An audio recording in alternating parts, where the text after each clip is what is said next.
Yes guys, welcome back to my channel, and it is your boy Chef André Davy.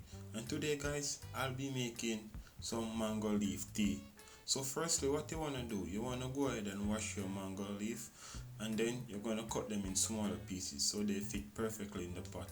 Then you wanna go ahead and add some water, and we're gonna bring this a boil, and we're gonna allow it to boil for 15 to 20 minutes. Okay guys, then from there what I'm gonna do, I'm gonna strain and I'm going to sweeten with organic honey. Honey is optional. Okay guys. Now let's talk about some of the benefits of drinking mango leaf tea. Mango leaf tea helps with diabetes.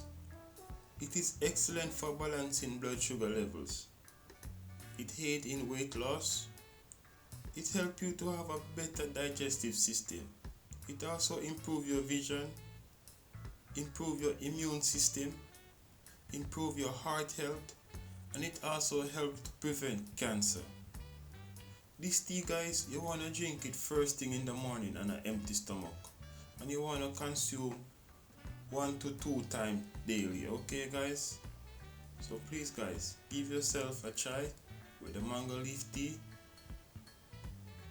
Stay safe, stay healthy, and it is your boy Chef André Davy. And I will catch you in another video guys pretty soon. Goodbye.